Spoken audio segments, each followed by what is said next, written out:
Welcome back to my YouTube channel.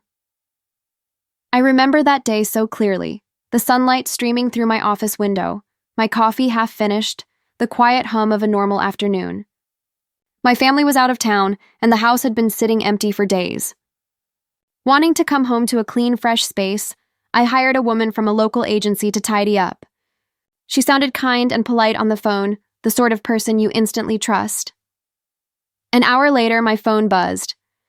I almost ignored it, but something about the timing made me answer. Her voice was trembling, barely a whisper.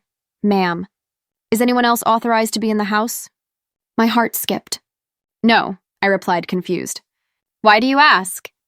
There was a pause, and then, "There's a woman upstairs."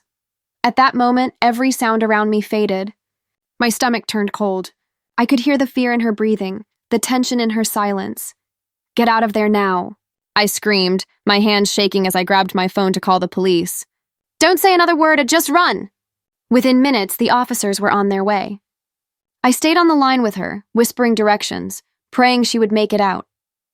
When I finally heard the door slam on her end, I exhaled for the first time in what felt like hours.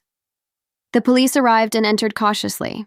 Every creak of the floorboards in that house had once been comforting. Now, it felt sinister. And then they found her, upstairs, in my daughter's old room, sitting on the edge of the bed, pale, silent, distant. But she wasn't a stranger. She was the previous owner's wife, a woman who had disappeared years before. Her story lost to neighborhood whispers and forgotten police files. She'd been living quietly in the attic, surviving on what little she could find, believing her husband would come back for her. I stood outside the house as the officers led her away, tears stinging my eyes. Not of fear anymore, but of compassion. Somewhere between the headlines and horror stories, we forget that behind every mystery lies a human story of pain, loss, and survival. That night, I learned something profound. We spend our lives locking doors to keep danger out, never realizing that sometimes, what's trapped inside is what needs saving most. I remember that day so clearly, the sunlight streaming through my office window, my coffee half finished, the quiet hum of a normal afternoon. Everything about that morning felt calm, predictable, and perfectly ordinary. My family was out of town visiting relatives, and for the first time in a while, I had the house all to myself. Or so I thought. The silence in an empty house can be comforting at first, but after a few days it starts to feel heavy, like the walls themselves are holding their breath. Wanting to make good use of the quiet, I decided to finally get the house cleaned properly before my family returned. I found a cleaning service online, one that had glowing reviews and promised trustworthy staff. When I spoke with the woman on the phone, she had a kind, reassuring voice. She told me she'd be there within an hour, and something in her tone put me at ease. It felt like everything was under control, just another small task checked off the endless list of responsibilities. I gave her the security code, told her where the supplies were, and went back to work, feeling good about getting things done.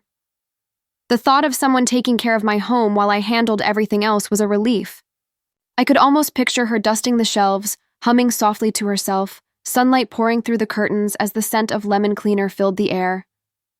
For a while I forgot she was even there. Life felt steady again, predictable. Little did I know, within the next hour, a single phone call would shatter that calm completely, and turn what seemed like an ordinary day into something that would haunt me forever.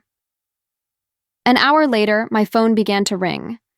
At first, I didn't think much of it, probably the cleaner asking where something was or confirming a detail I'd forgotten to mention. But the moment I answered, I sensed something was wrong. Her voice was faint, trembling, almost inaudible over the crackle of the line. "Ma'am," she whispered, "is anyone else authorized to be in the house?" The question hit me like a sudden drop in temperature. My pen froze midair, my breath caught. There was something in the way she said it, that mix of confusion and fear that only comes when you see something you shouldn't have. "No," I replied slowly, trying to steady my tone. "Why do you ask?" For a few seconds there was silence. I could hear her breathing, quick and shallow, as if she were trying to stay quiet enough not to be heard by someone else. Then she spoke again, barely above a whisper.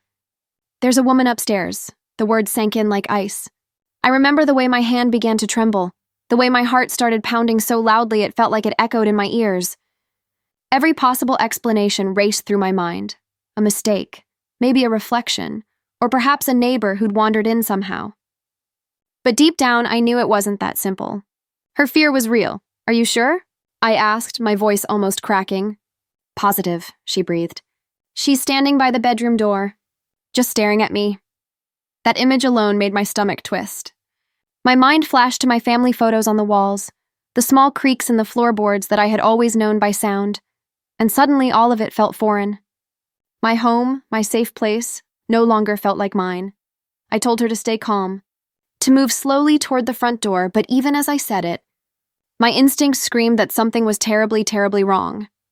In that moment, 1,000 thoughts collided in my mind, each one louder than the next. Who could possibly be in my house? The doors were locked, the alarm system was armed when she arrived, and no one else had access. The idea that a stranger was upstairs right now was almost too much to process. I pressed the phone harder to my ear, straining to catch every sound in the background. I could hear faint creaking, like soft footsteps on old wood, and then the cleaner's quick breaths, uneven and scared. She's still there, she whispered. She's not moving, just standing by the hallway. Her voice shook, and I could tell she was trying not to cry. I pictured her gripping the phone with trembling hands, eyes darting toward the staircase, caught between the urge to run and the fear that any movement might draw attention. I wanted to believe there was a logical explanation. Maybe it was a neighbor who'd gotten the wrong house, or maybe my husband had arranged for someone else to stop by without telling me. But deep down, I knew that wasn't true. The way the cleaner's voice trembled wasn't confusion. It was raw fear, I whispered, trying to sound calm even though panic clawed at my chest. Okay, listen to me carefully. Don't go upstairs. Stay where you are, near the front door if you can. Keep your eyes on her, but don't make a sound. There was a pause on the other end, and then a small, terrified, okay. The silence that followed was unbearable. I could almost feel the tension in the air between us, the heavy stillness that fills a room when danger is near but unseen. Then faintly she gasped. She turned her head, she said, barely audible. She's looking at me. Every muscle in my body went rigid. My pulse was pounding so fast I could hear it in my ears. I wanted to reach through the phone, to pull her out of that house myself. The image of a strange woman silently standing upstairs, so close yet saying nothing, was like something out of a nightmare. It was then I realized this wasn't just a misunderstanding or a harmless mistake. Something was truly wrong in that house, something that defied reason. My home, once a place of laughter and warmth, had suddenly become the setting for something dark and unexplainable. Get out of there now! I shouted, my voice shaking so hard that it barely felt like my own. Panic surged through me like fire. I didn't care about the furniture, the open doors, or anything else. I just needed her safe. Don't stop to grab anything, just run! I said again, almost pleading. On the other end of the line, I could hear her footsteps, fast, uneven, and echoing against the hardwood floors. The sound of something falling, maybe a chair or a picture frame, clattered in the background. She was crying now, breathless and terrified. She's moving, she whispered. Oh God, she's following me! My heart stopped. I could barely breathe as I heard the sharp slam of the front door, then silence. A heavy, suffocating silence that made my skin crawl. I kept saying her name, begging her to answer. Finally, I heard her voice, trembling and broken. I'm outside. I'm okay. I didn't even let her finish before hanging up and dialing 911 with trembling hands. The dispatcher's calm voice was a lifeline, guiding me through every word as I tried to explain what was happening, but my thoughts were a blur.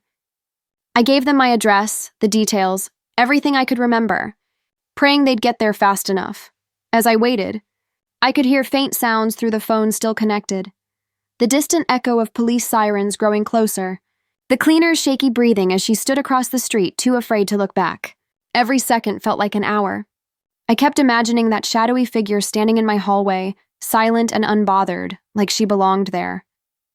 When the police finally arrived, I could barely hold the phone. My hands were numb. They moved through the house cautiously, room by room, their voices low and steady through their radios. I listened to every word, searching for any hint of what they found. Then one of the officers' voices crackled over the line. We've got someone here. Time froze. My entire world shrank to that one sentence.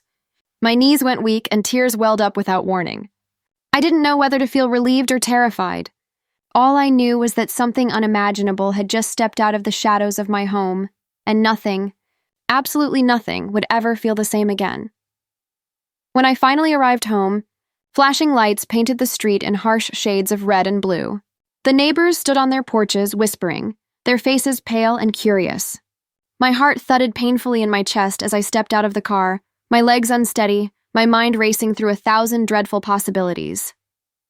An officer met me halfway up the driveway, his expression tight, professional, but I could see something uneasy in his eyes.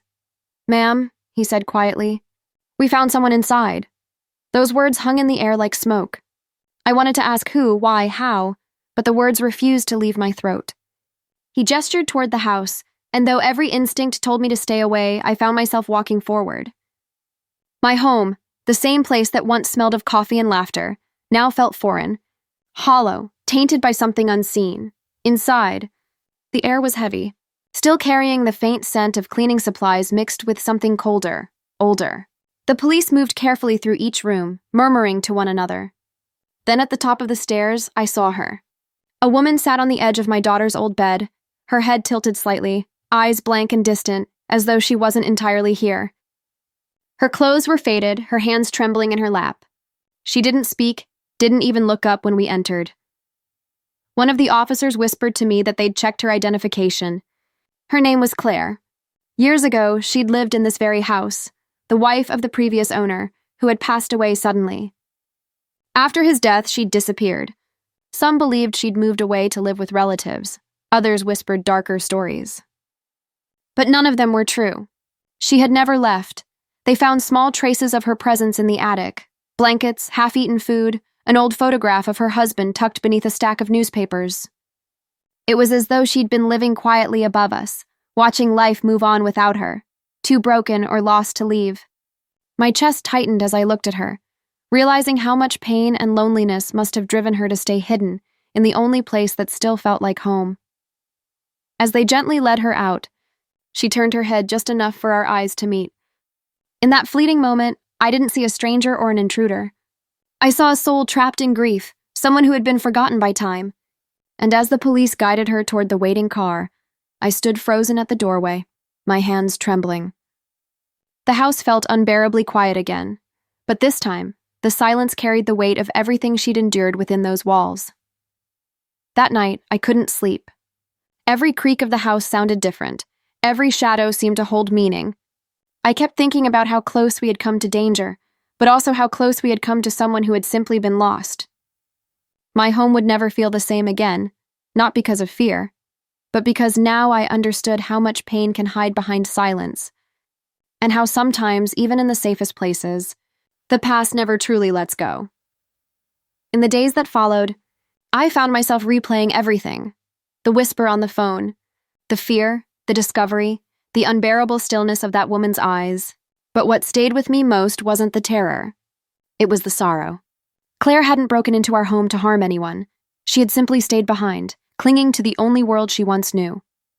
The walls that had echoed with my family's laughter had, for her, been a tomb of memories she couldn't escape. It made me realize how little we truly know about the stories hidden around us, about the quiet battles fought behind closed doors, and the heartbreaks that time forgets. We pass by people every day, never knowing who is carrying unbearable grief, who is silently trapped in their past, or who is just hoping to be seen. Since that day, I've learned to listen more, to the quiet, to the pauses in people's voices, to the signs of loneliness that are so easy to overlook. Because sometimes saving someone doesn't mean calling the police or fighting off danger. Sometimes it simply means noticing the unseen, reaching out when something feels wrong, and remembering that compassion is the only light strong enough to chase away the darkness that hides in silence. That experience didn't just change how I saw my home, it changed how I saw humanity. Every life holds a story, and every story deserves to be heard.